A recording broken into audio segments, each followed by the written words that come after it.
영혼을 성장시키는 책 소개방 영성 책방입니다. 오늘은 팀 켈러의 용서를 배우다 제2편입니다. 6장 정의와 사랑, 명예와 학대, 그리스도의 십자가, 정의와 사랑이 입맞추다. 우리 사회와 마음속에는 정의와 사랑이 지독한 대립관계로 고착되어 있다. 기독교 이전의 사회에서는 자신의 명예를 지키기 위해 복수가 절대적이었다. 가해자를 사랑하고 용서한다는 개념이 없었다. 기껏해야 용서가 아닌 체념, 즉 상대에 대한 마음을 거두는 것이 미덕이었다. 그런데 혁명적 원리가 나타나는데 그것은 자신의 명예에 급급해하지 않는 것이 가장 명예롭다는 것이다. 교만한 사람은 낮아져야 하고 겸손히 자기를 부인하는 사람만이 진정한 영예와 존중을 얻는다는 것이다. 예수님이 새 계명으로 소개하신 말씀은 구약의 레위기 19장 17절에서 18절이다. 너는 내 형제를 마음으로 미워하지 말며 내 이웃을 반드시 견책하라. 그러면 내가 그에 대하여 죄를 담당하지 아니하리라. 원수를 갚지 말며 동포를 원망하지 말며 내 이웃 사랑하기를 내 자신과 같이 사랑하라. 나는 여호와이니라. 이 말씀에 공동체에서 한 사람이 다른 사람에게 잘못을 저질렀을 때 어떻게 해야 할 것인가가 나와 있다. 우선 세 가지가 금지되어 있다. 원수를 갚지 말고, 미워하지 말고, 원망하지 말라는 것이다. 해야 할 일은 두 가지다. 가해자를 견책하고 또한 사랑해야 한다. 용서와 함께 가해자의 죄를 지적하는 자비와 정의가 함께 가야 한다는 것이다. 정의와 사랑이 맞물리는 이유는 하나님이 바로 그러하시기 때문이며 그렇게 할 때 하나님이 우리를 도우시기 때문이다. 사랑과 정의가 통합되지 않으면 결국 우리는 사랑도 못하고 정의롭게 행하지도 못한다. 정의를 추구하는 데는 두 가지 방법이 있다. 복수할 수도 있고 사랑할 수도 있다. 주님은 둘 중에 하나를 하라고 하지 않고 둘 다 하라고 하신다. 그리고 그것이 가능하다고 하신다. 하나님을 사랑하는 마음으로 하면 되는 것이다. 그리스도의 십자가를 길잡이로 삼으면 가능한 것이다. 십자가의 대속에는 몇 가지의 원리가 있다. 첫째, 십자가는 피해자의 억울함을 풀어준다. 부정과 불의는 실제이며 하나님은 그것을 미워하신다. 십자가는 죄의 심각성과 정의에 헌신하신 하나님을 보여준다. 그래서 우리도 정의를 추구해야 함을 깨닫게 한다. 둘째, 십자가는 정의와 용서 둘 다에 헌신하신 하나님을 보여준다. 하나님이 우리 대신 형벌을 받으심으로 우리가 갚아야 할 빚을 갚아주셨다. 그렇게 함으로 악의 실제성과 정의의 필연성을 확증하신 것이다. 셋째, 십자가는 압제와 학대에 작용하는 권력의 역학을 뒤집어 놓는다. 십자가는 학대로 파괴되는 최고의 모본을 보여준다. 예수님은 십자가로 신의 특권을 버리신다. 자원에서 불의를 당하시고 친히 자신을 피해자와 완전히 동일시하신다. 권력자가 자기를 위해 권력을 휘두를 수 있다는 개념을 십자가는 단호히 거부한다. 결론적으로 관계의 치유를 위해서는 십자가를 모델 삼아 정의와 용서를 함께 추구해야 한다. 출애굽의 6월절 어린 양의 도살 사건은 두 가지 놀라운 진리를 말해준다. 첫째, 죄의 형벌이 애굽인뿐만 아니라 이스라엘 백성에게도 임했으나 둘째, 어린 양의 대속으로 이스라엘은 죽음을 면했다. 모든 죄는 빚을 낳고 그 빚은 결코 사라지지 않는다. 어떤 식으로든 매번 누군가가 갚아야 한다. 다른 사람이 대신 형벌을 받으면 당신은 용서받지만 그렇지 않으면 당신이 그 벌을 직접 받아야 한다. 모든 사람은 죄인이며 그래서 만인에게 대속물이 필요하다 하는 이 두 진리를 합치면 유월절 넘어 예수 그리스도의 십자가 희생이 분명해진다. 예수님은 십자가 죽음 직전에 유월절 만찬을 대하셨다. 그 자리에서 당신 자신이 바로 유월절 어린 양이라고 했다. 그래서 우리는 깨닫게 되었다. 우리의 맏아들들이 구원받은 것은 어린 동물이 죽었기 때문이 아니라 하나님이 자원해서 그 맏아들을 내주셨기 때문이다. 우리를 구원하기로 하신 하나님의 목적은 예수 그리스도가 하나님의 어린 양이 되어 세상 죄를 지고 가신 그날에 다 이루어졌다. 7장 용서의 기초, 궁극적 목적, 죄를 바로잡아 공동체를 회복하는 것. 기독교의 용서는 세상을 바꾸어 놓았다. 그러나 그것을 실천하려면 용서의 기본 요소를 알아야 한다. 예수님의 말씀, 즉 마가복음 11장에 의하면 용서를 위해서는 두 가지, 즉 겸손과 기쁨이 있어야 한다. 자신도 똑같이 정죄받아 마땅한 존재로 보는 겸손, 그리고 자신의 신분이 그리스도께 사랑받는 존재임을 아는 기쁨, 이 두 마음이 없으면 복수심을 버리는 것이 불가능해진다. 용서할 마음이 없다면 하나님의 용서를 받지 않았다는 증거이다. 용서에 대한 예수님의 다른 말씀을 읽어보자. 누가복음 17장 3절에서 4절에 너희는 스스로 조심하라. 만일 네 형제가 죄를 범하거든 경고하고 회개하거든 용서하라. 만일 하루에 7번이라도 네게 죄를 짓고 7번 네게 돌아와 내가 회개하노라 하거든 너는 용서하라 하시더라. 이 본문에서 우리는 잘못을 지적할 책임과 용서할 책임이 같이 주어져 있음을 알 수 있다. 이 두 가지 균형을 이루기 위해서는 성령의 도움이 필요하다. 그렇게 함으로써 용서의 궁극적인 목적, 즉 공동체의 회복을 맛볼 수가 있다. 마가복음 11장과 달리 누가복음 17장은 용서에 가해자의 회개가 전제되어야 함을 말해준다. 우리는 가해자의 회개가 있으나 없으나 용서해야 한다. 마가복음 11장에서는 복수하지 않겠다는 속마음을, 누가복음 17장에서는 상대와 화해하는 것을 강조하고 있다. 어느 경우든 피해자는 속으로 용서해야 한다. 화해는 가해자가 자신의 잘못을 인정하고 회개하는가에 달려있다. 전자를 태도의 용서라고 하면 후자를 화해의 용서라고 한다. 이것은 두 종류의 용서가 아니라 용서의 두 측면 혹은 단계를 말해주는 것이다. 태도의 용서는 화해 없이도 가능하지만 화해의 용서는 태도상의 용서가 먼저 이루어지지 않고는 불가능하다. 즉 피해자가 속으로 용서하지 않는 한 가해자가 화해의 마음을 열 수 없는 것이다. 가해자가 회개할 의사가 없다고 해서 피해자가 계속 원한을 품고 있을 구실이 되는 것도 아니다. 그렇다면 그것이 바로 쓴뿌리가 되어 결국 영혼의 독소가 될 수 있다. 기독교의 용서는 개인에 머무르지 않고 공동체라는 외적 치유, 사회적 치유까지 나아가야 한다. 피해자의 내적 치유와 평안만이 아니라 공동체의 관계가 회복되어야 하는 것이다. 또한 기독교의 용서는 정의의 추구도 장려한다. 내적 용서는 가해자의 고통을 바라던 데서 가해자의 유익을 바라는 쪽으로 마음의 태도를 바꾸어 놓는다. 그것이 내적 용서의 정수다. 즉 사랑인 것이다. 정의를 추구하는 것은 사랑으로 진실을 말하는 것, 그리고 정당한 처벌을 막으려고 가해자를 싸고 도는 형태를 버리는 것이다. 정의 시행의 정수는 바로 이웃사랑이다.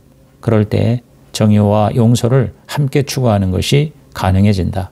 그래야 가해자를 용서하면서도 상대의 악이 당신의 삶과 기억과 행동을 지배하지 못하게 할 수 있다. 가장 바람직한 결과는 화해를 통한 치유이지만 화해가 불가능한 경우에도 자신의 마음을 지킬 수가 있는 것이다. 세상의 심리치료 용서 모델은 내면의 태도만 강조하고 거래적인 용서 모델은 가해자의 회개만 강조한다. 그러나 예수님은 두 가지 다 힘써야 한다고 가르치시고 또 보여주셨다. 마음으로 용서했으면 상대에게 다가갈 필요가 없다고 가르치는 사람도 있고 상대가 용서를 구하지 않는 한 용서할 필요가 없다고 주장하는 사람도 있다. 두 가지 다 반쪽의 진리이다. 용서에 대한 예수님의 가르침은 이 두 가지를 다 합한 진리이다. 마태복음 5장 39절에서 예수님이 악한 자를 대적하지 말라라는 말씀은 악을 내버려 두고 저항하지 말라는 말씀이 아니다. 우리는 마귀를 대적해야 하고 악한 자를 용납하지 말아야 하며 악에 맞서 싸워야 한다. 예수님은 악한 자를 멸할 것이 아니라 악을 손으로 이기라고 하신다. 다만 악에 저항할 때에도 그리스도인은 단지 복수할 목적으로 가해자를 겨냥하여 상대의 평판을 해쳐서는 안 된다. 격분과 상한 자존심과 복수심으로 하지 말아야 한다는 것이다. 주님은 차별 없는 사랑을 가르치셨다. 우리를 사랑하지 않는 자를 사랑하는 것은 결국 하나님의 성품을 담는다는 뜻이다. 마태복음 5장 20절에서 말하는 서기관과 바리새인보다 나은 의란 명예와 자존심과 힘이 아니라 존중과 은혜와 겸손과 용서를 말하는 것이다. 제3부 진정한 용서를 시작하다 용서 어떻게 해야 하는가? 8장 우리에게 필요한 용서, 뿌리 깊은 죄책감과 수치심, 단 하나의 해결책. 기독교 용서의 가장 중요한 차원은 수직적 차원이다. 하나님의 용서를 받아들이는 것이 다른 사람을 용서하는 강한 동기이자 통로이다. 예수를 믿으면 죄책감과 수치심이 사라진다. 현대에 들어오면서 죄책감과 수치심을 인위적으로 사라지게 시도한 사람들이 있다. 니체, 프로이드, 마르크스 등이 그들이다. 그러나 세속사회는 도덕 진리의 개념을 상대화했음에도 불구하고 죄책감과 수치심에서 벗어날 수 없었다. 하나님과 자백 없이 죄책의 문제를 해결하려는 것은 자력 구원을 이루려는 시도에 불과하다. 그것은 아담과 하와가 타락한 후 무화과 나무 잎으로 자신의 수치를 가리려는 시도와 같다. 그러나 무화과 나무 잎은 통하지 않는다. 깊은 수치심과 죄의식을 온전히 덮을 수 없는 것이다. 요셉과 형들의 이야기에서 나타나듯 수평적 용서를 하기 위해서는 하나님으로부터 오는 수직적 용서가 필요하다. 요셉은 하나님의 은혜를 받고 자기를 팔아먹은 형들을 용서할 수 있었지만 하나님이 자신을 위해 죽기까지 하셔야 한다는 것은 알지 못했다. 그러나 우리는 나를 위해 하나님이 죽으신 십자가 앞에서 요셉보다도 더 든든한 확신을 얻을 수 있다. 그리스도 안에서 우리는 요셉보다도 더 겸손해지고 더 깊은 확신을 가질 수 있는 자원을 받았다. 그러니 주변 사람을 용서하고 화해를 이루는 일도 마땅히 우리가 더 잘해야 할 것이다. 그리스도인은 겸손과 기쁨을 받았기에 용서가 가능하다. 이 두 가지에 더한 것이 있는데 바로 예수님의 희생의 사랑이다. 하나님의 은혜는 하나님이 거룩하시기에 희생이 따라야 한다. 무한한 희생이다. 나는 내가 이 희생적인 은혜의 수혜자임을 안다. 예수님이 나를 살리려 지옥의 심장부까지 가셨다. 그 사랑이 나를 변화시킨다. 그 사랑이 나를 낮추어 교만과 이기심에서 벗어나게 하셨다. 동시에 나를 인정해 열등감과 자기 연민에서 벗어나게 하셨다. 그 사랑 덕분에 나는 죄를 미워한다. 내 죄 때문에 그분이 죽으셨기 때문이다. 그러나 그 사랑 덕분에 나는 나를 미워하지 않는다. 그분이 나를 해방시키려고 나를 위해 죽으셨기 때문이다. 우리를 이토록 변화시키는 것은 없다. 내가 이렇게 사랑받는 존재이니 열등감이 사라지고 은혜로 구원받은 죄인이니 우월감도 사라진다. 십자가에 달리신 예수님의 부르짖음을 이해하면 그것이 바로 개인의 변화를 낳는 열쇠가 된다. 아울러 그것은 인간의 용서와 화해를 이루는 위대한 열쇠이기도 하다. 9장 하나님께 받는 용서, 자신을 속이는 가짜 회개에 아무 능력이 없다. 인간 죄의 해독제는 하나님의 용서이다. 당신의 죄를 하나님께 용서받기 전에는 결코 다른 사람의 죄를 온전히 용서할 수 없다. 자신을 용서하도록 도우려는 세상의 심리 상담은 죄를 순전히 내면적, 수평적 차원에서만 해결하려고 할 뿐 수직적 차원, 즉 하나님과의 관계는 완전히 배제되어 있다. 세속적 접근법으로는 아무도 진짜 죄책감과 가짜 죄책감을 가려낼 수 없다.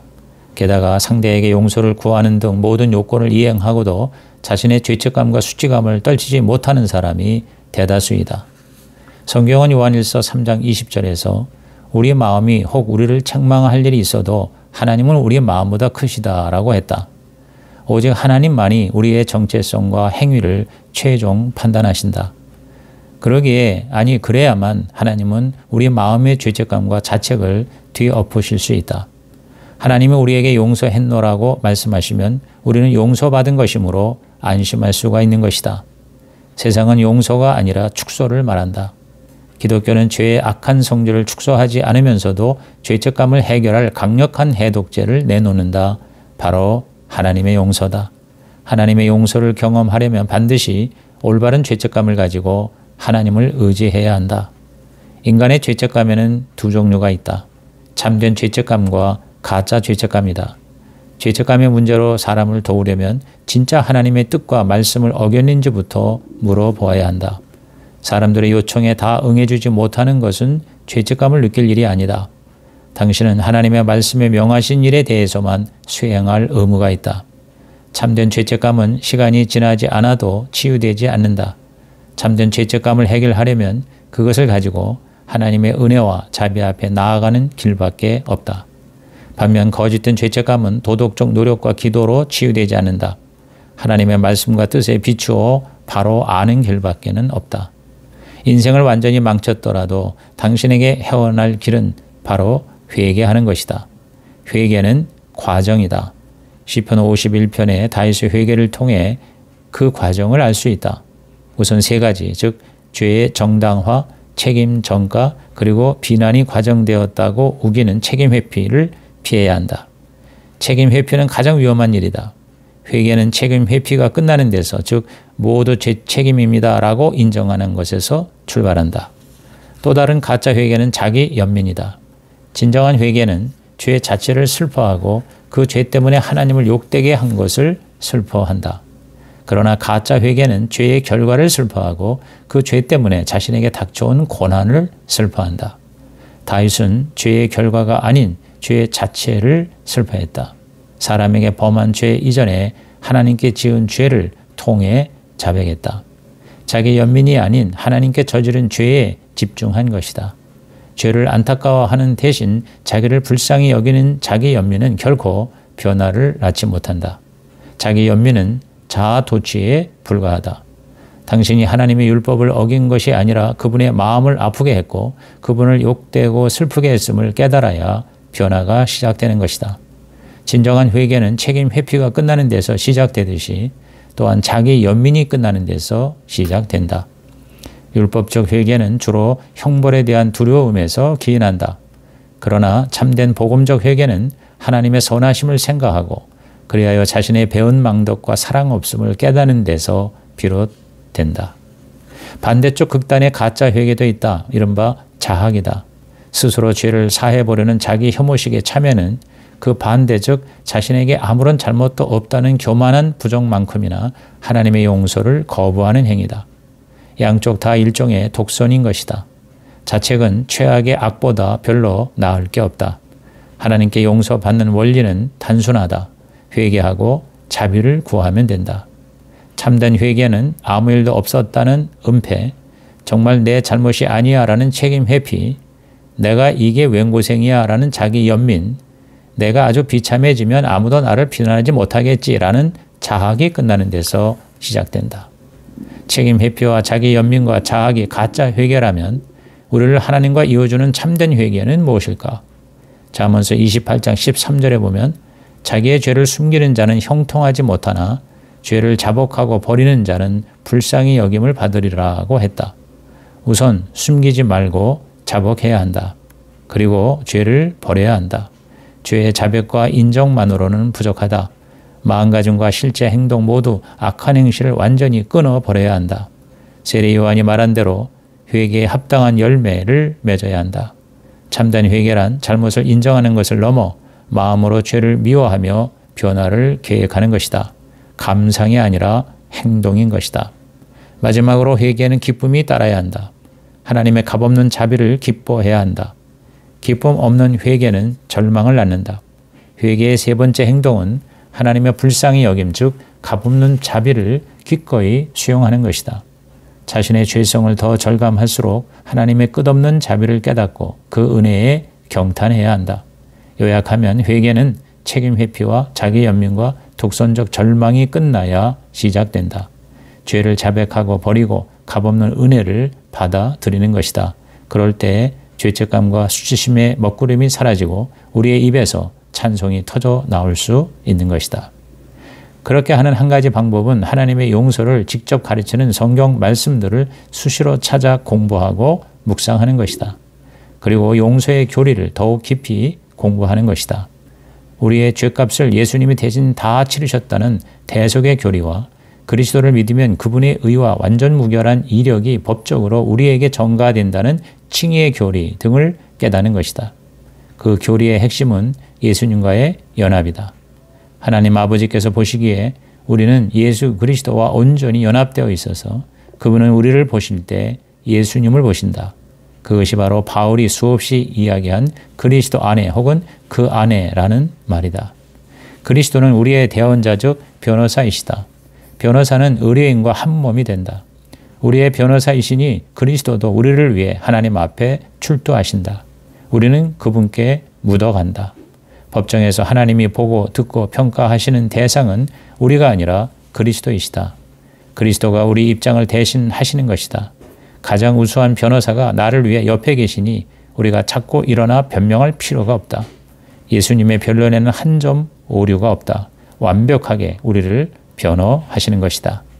다윗은 자신의 죄를 철저히 고백한 후에 하나님의 자비 즉 헤세드라는 무조건적 언약의 사랑으로 자신을 용서하실 것을 확신했다.